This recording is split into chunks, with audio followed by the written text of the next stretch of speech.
அன்பின் இரட்சகர் இயேசு கிறிஸ்துவின் நாமத்தில் வாழ்த்துக்கள். இந்த நாளிலும் எசேக்கியேல் தீர்க்கதரிசியின் புஸ்தகம் 24வது அதிகாரம் 1-14 வரை நாம் கற்றுக்கொள்ளப் போகிறோம். இந்த அதிகாரத்தில் ஆண்டவர் சொல்லுகிறார், மனுபுத்திரனே, இந்த நாளின் பெயரையும் இந்த தேதியையும் நீ எழுதி வை.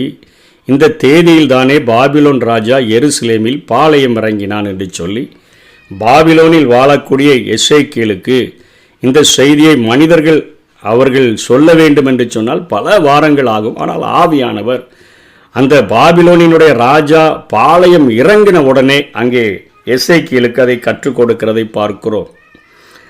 9ஆம் வருஷம் 10ஆம் மாதம் 10ஆம் தேதி என்பது கிமு 588 ஜனவரி 5 அல்லது 15 என்று சொல்லி வேத ஆராய்ச்சியாளர்கள் சொல்லுகிறார்கள். இந்த நாளில் நேபுகாத் நேச்சார் அங்கே எருசலேமிலே முற்றுகையிட்டு விட்டான். அவர்களுடைய நம்பிக்கை, இந்த எருசலேமை எந்த ஒரு மனிதனும் முற்றுகையிட முடியாது, இது ஒரு பாதுகாப்பை தருகிற ஒரு இறைச்சி பானையை போன்றது. இந்த இறைச்சி பானைக்குள்ளே இருக்கிற இறைச்சிகளைப் போல நாங்கள் நல்ல மனிதர்களுக்கு விரும்புகிற இறைச்சிகளாக காணப்படுகிறோம். தூக்கி எறியப்பட்ட எலும்புகள் தான் அங்கே பாபிலோனில் சிறையிருப்புக்கு சென்றிருக்கிறாங்க.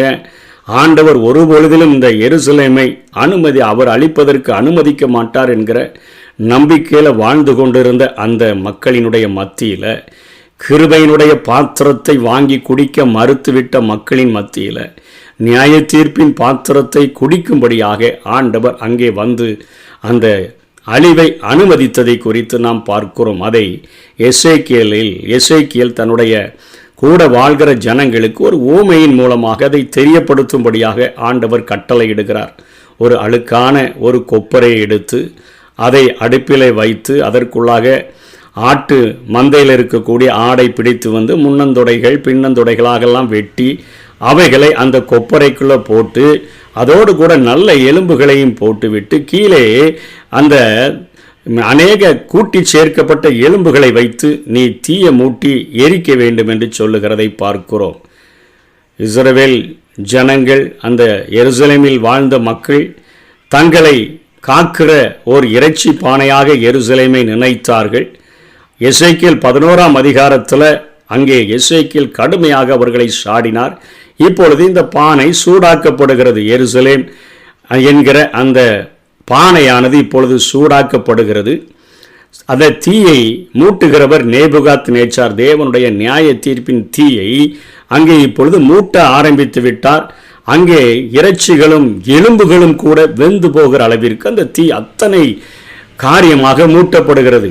அவைகள் வெந்த உடனே, எலும்புகளும் சேர்ந்து வெந்த உடனே சீட்டு போடாமல் அவைகள் எல்லாத்தையும் கண்டமாக எடுத்து கொண்டு போ என்று சொன்னால் அது அங்கே இருக்கக்கூடிய அந்த நேபுகாத் நேச்சாரும் அந்த ஜனங்களும் அதை கொண்டு போகக்கூடியதாக அது காட்சியளிக்கிறது.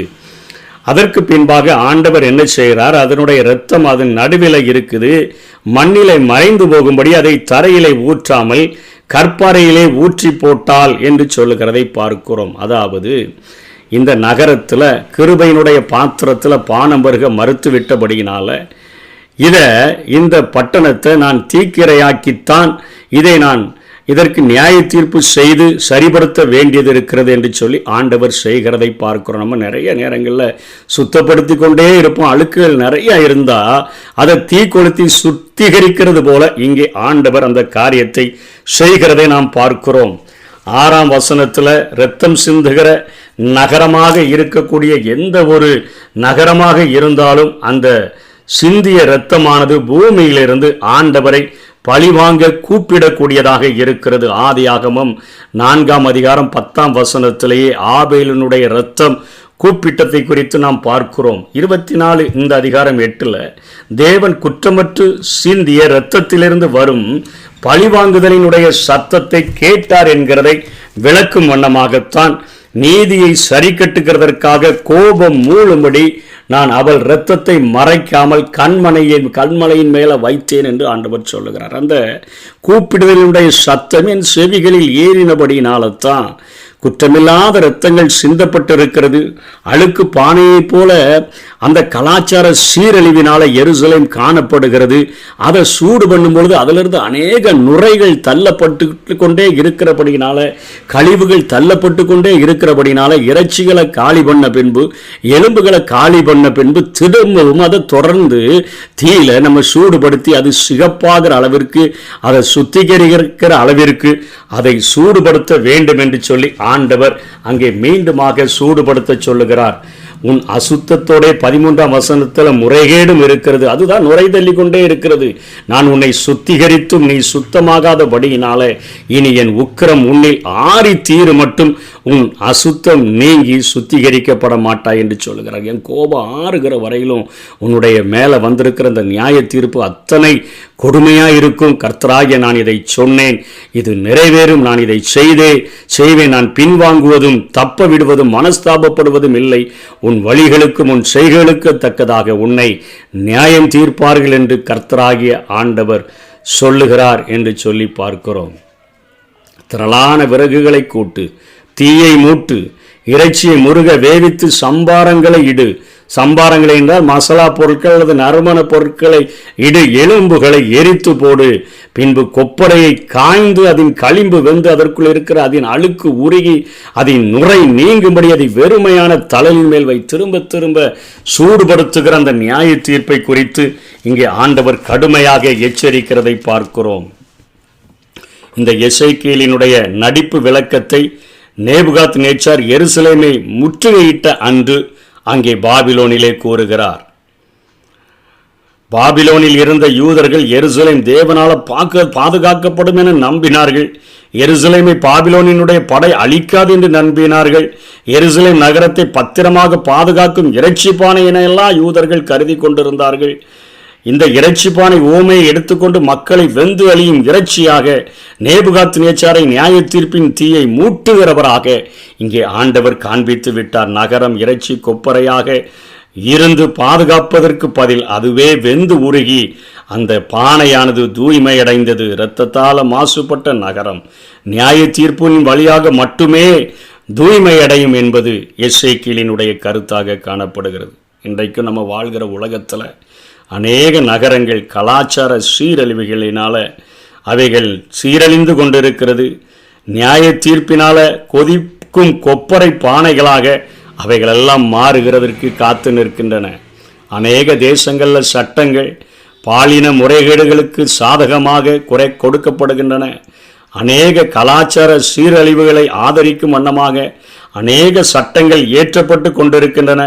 இப்படிப்பட்ட நகரங்கள் எல்லாம் கொதிக்கும் கொப்பரை பானைகளாக மாறுகிறதற்கு காத்து நிற்கின்றன. எந்த ஒரு பட்டணத்தையும் எந்த ஒரு நகரத்தையும் தேவன் நியாயம் தீர்க்காமல் விடுகிறதே இல்லை. வேதத்திலேயே பார்க்கிறோம், பல நகரங்கள் அடிக்கடி நியாய தீர்ப்பு செலுத்தப்பட்டு எச்சரிக்கையாக்கப்பட்டதை வேதம் இன்றைக்கும் காண்பிக்கிறது. திருஷ்டாந்தங்களாக எழுதப்பட்டுள்ளன. பல கலாச்சார சீரழிவினால தொற்றுகிற பல நோய்களினாலும் இன்றைக்கு பயமடைந்து பீதியடைந்து வாழ்கிற நகரங்கள் நாம் வாழ்கிற உலகத்திலேயே காணப்படுகின்றன. தேவன் பாவம் நிறைந்த நகரங்களை நிச்சயமாக அவர் நியாயம் தீர்ப்பார். அத்தகைய சீரழிவுகளுக்கு நம்ம விலகி வாழ்வதும் பலரை சுவிசேஷ ஒளியினால தேவனிடத்தில் வழி நடத்துகிற சாட்சிகளாகவும் அடையாளங்களாகவும் வாழ்வதும் நம்முடைய கடமையாக இருக்கிறது.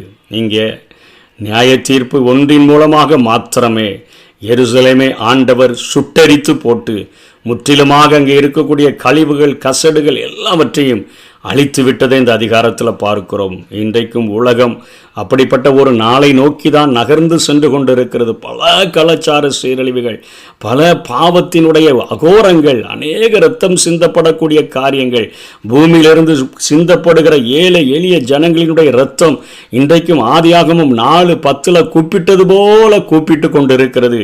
தேவன் அந்த சத்தத்தை கேட்கக்கூடியவராக இருக்கிறார்.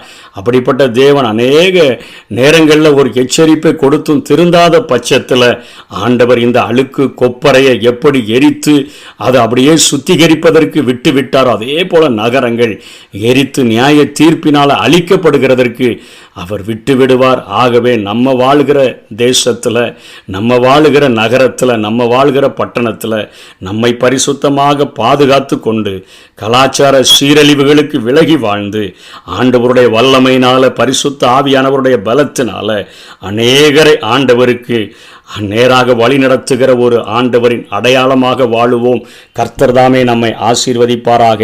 ஆமே. தகப்பனே, உம் பீடத்தில் தகன பலியானே, அக்கினி இறக்கிவிடும், முற்றிலும் எரித்துவிடும். அக்கினி இறக்கிவிடும், முற்றிலும் எரித்துவிடும்.